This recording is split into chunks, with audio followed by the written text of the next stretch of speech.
பிரியமானவர்களே, ஆண்டவரும் அருமை இரட்சகருமா இருக்கிற இயேசு கிறிஸ்துவின் இனிய நாமத்தினாலே மற்றும் ஒரு நல்ல காலை பொழுதிலே உங்களை சந்திப்பதிலே நான் அதிகமாய் மகிழ்ச்சி அடைகிறேன். அன்பானவர்களே, இவைகள் கிறிஸ்துமஸ் நாட்களாக இருக்கிறபடினாலே ஆண்டவராகிய இயேசு கிறிஸ்துடைய பிறப்பை குறித்து நாம் இந்த நாட்களில் கர்த்தருடைய வார்த்தை தியானித்து வருகிறோம். அன்பானவர்களே, கடந்த 2 நாட்களாக இயேசு கிறிஸ்துடைய பிறப்போடு கூட சம்பந்தப்பட்ட சில நபர்களை குறித்து நாம் தியானித்து வருகிறோம். இன்றைக்கும் கூட இயேசு கிறிஸ்துடைய பிறப்போடு கூட ஆண்டவராகிய இயேசு கிறிஸ்துடைய பிறப்போடு கூட சம்பந்தப்பட்ட ஒரு மிக முக்கியமான நபரை குறித்து நாம் தியானிக்க போகிறோம். அன்பானவர்களே, இவர் ஒரு மனுஷன் அல்ல, இவர் ஒரு தேவதூதன். உண்மையாகவே இப்பொழுதே தேவதூதன் சொன்ன வார்த்தை கேட்ட உடனே கண்டிப்பாக நாம் எல்லோருமே நிதானித்திருப்போம். கண்டிப்பா ஆண்டவராகிய இயேசு கிறிஸ்துடைய பிறப்போடு சம்பந்தப்பட்ட தேவதூதன் சொன்னால் வேறு யாராக இருக்க முடியும்? காபிரியேல் தூதனை தவிர. ஆம், நீங்கள் நினைப்பது உண்மைதான். இன்றைக்கு காபிரியேல் தூதன் ஆண்டவராகிய இயேசு கிறிஸ்துடைய பிறப்புக்கு முன்பதாக அவர் சொன்னதான சில தீர்க்க தரிசனங்களை இன்றைக்கு நாம் தியானிக்க போகிறோம். என்று சொன்னால், நாம் ஆபிரகாமை குறித்து தியானித்து விட்டோம், ஈசாக்கை குறித்து தியானித்து விட்டோம். பல தீர்க்க தரிசனங்களை நாம் பழைய ஏற்பாட்டில் இயேசு கிறிஸ்து என்றதான தலைப்பிலே நாம் தியானித்து விட்டோம். எனவே இப்பொழுது நேரடியாக நாம் அடுத்த குறிப்புக்கு நாம் சொல்ல போகிறோம். ஆண்டவராகிய இயேசுடைய பிறப்பை குறித்து காபிரியேல் தூதன், அன்பானவர்களே, அவர் இயேசு கிறிஸ்துடைய பிறப்போடு சம்பந்தப்பட்ட ஒரு மிக முக்கியமான தேவதூதனாக அவர் இருக்கிறார். அன்பானவர்களே, இயேசு கிறிஸ்துடைய பிறப்பை குறித்து இவர் சொன்ன தீர்க்க தரிசனங்களில் முக்கியமானது பழைய ஏற்பாட்டிலே ஒன்று சொல்லப்படுகிறது. இவர் யாருக்கு தீர்க்க தரிசனம் சொன்னார்? ஆண்டவராகிய இயேசுடைய பிறப்பை குறித்து என்று சொன்னால், மிக முக்கியமான ஒரு நபர், நம்ம எல்லோருக்கும் தெரிந்த ஒரு நபர், நம்ம எல்லோருமே ஜப வீரர் என்று சொல்லி நாம் அழைக்கிற தானியேலுக்கு ஆண்டவராகிய இயேசு கிறிஸ்துடைய பிறப்பை குறித்து இந்த காபிரியேல் தூதன் தீர்க்க தரிசனம் சொன்னார். எங்க இந்த வசனங்கள் இருக்கிறது? தானியேல் 9ஆம் அதிகாரத்திலே நாம் 21ஆம் வசனத்திலிருந்து நாம் அதை வாசிக்கிறோம்.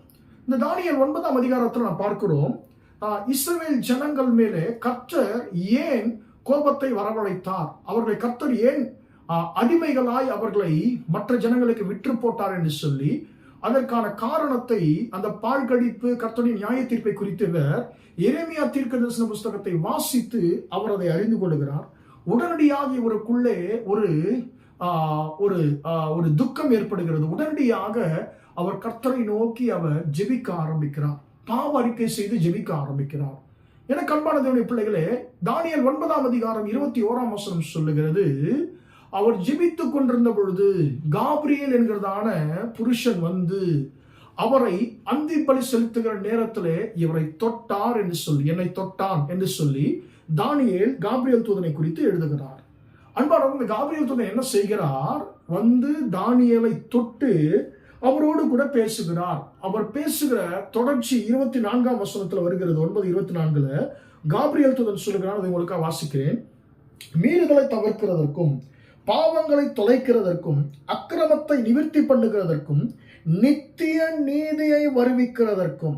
அன்பானவர்களை பாருங்கள், இயேசு கிறிஸ்து இந்த உலகத்துல என்ன செய்ய போகிறார் என்பதை ஜப வீரராகிய தானியேலுக்கு காபிரியேல் தூதன் எந்த அளவுக்கு ஒரு தெளிவான விளக்கத்தை கொடுக்கிறார் பாருங்களேன். அவர் என்ன செய்ய போகிறாராம்? இந்த உலகத்தில் ஆண்டவராகிய இயேசு கிறிஸ்து மீறுதலை தவிர்க்க போகிறார், பாவங்களை தொலைக்க போகிறார், அக்கிரமத்தை நிவர்த்தி செய்ய போகிறார், நித்திய நீதியை வர பண்ண போகிறார்.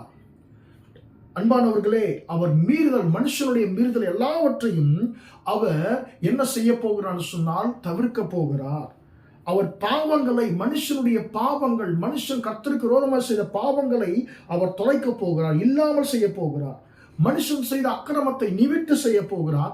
நித்திய நீதியை தம்முடைய சிலுவை மரணத்தின் மூலமாக வரவழைக்க போகிறார் என்பதை குறித்து அவர் இயேசு கிறிஸ்து உலகத்திலே அவர் எதற்காக பிறக்க போகிறார், எந்த வேலையை செய்யும்படியாய் அவர் பிறக்க போகிறார் என்பது குறித்து ஒரு தெளிவான ஒரு தீர்க்க தரிசனத்தை தானியேலுக்கு காபிரியேல் வெளிப்படுத்துகிறார்.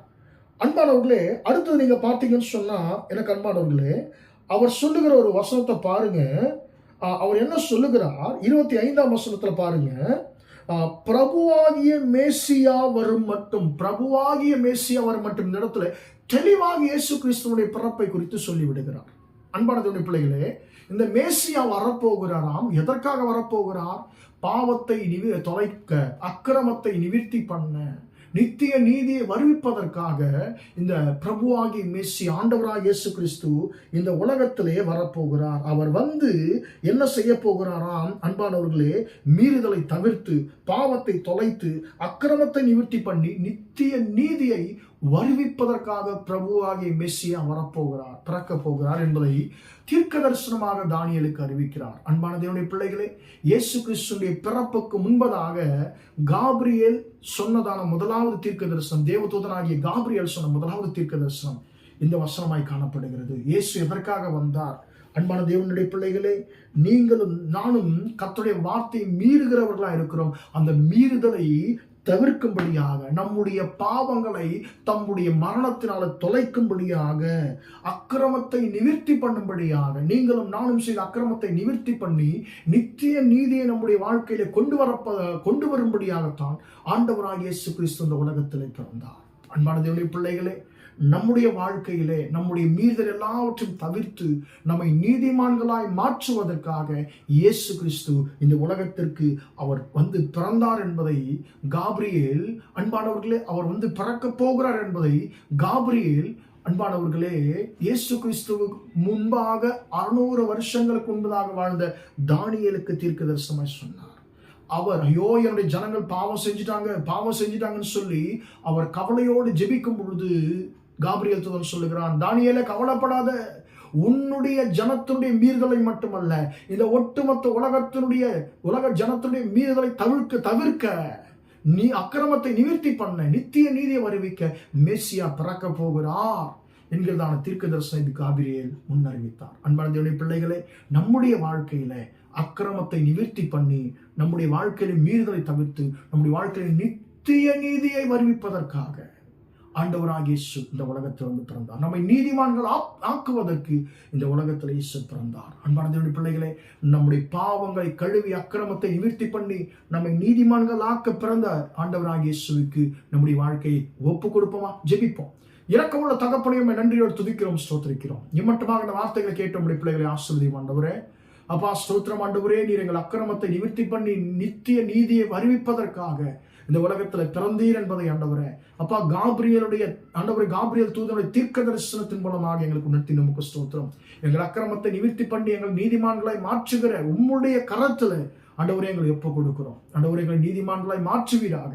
ஆண்டவரே, உம்முடைய ரத்தத்தினால் எங்களை பாவங்களை ஆண்டவரே கழுவி உம்முடைய கிருபைக்காய் ஸ்தோத்திரம். எங்களை நீதிமான்களை மாற்றி இருக்கிற உம்முடைய கிருபைக்காய் ஸ்தோத்திரம். அந்த நீதியிலே ஆண்டவரே நாங்கள் நிலைத்திருக்க ஆண்டவரே உம்முடைய உதவி ஆண்டவரே, அப்பா, ஸ்தோத்திரம் நாங்கள் பெற்றுக்கொள்ள எங்களுக்கு உதவி செய்யும். அந்த கிருபைகள் ஒவ்வொருவருக்கும் தாரும். இயேசுவின் இன்ப நாமத்தில் ஒப்பு கொடுத்து ஜெபிக்கிறேன் ஜீவனுள்ள நல்ல பிதாவே. ஆமென், ஆமென். பிரியமானவர்களே, கர்த்தர் உங்களை ஆசீர்வதிப்பார். Praise the Lord.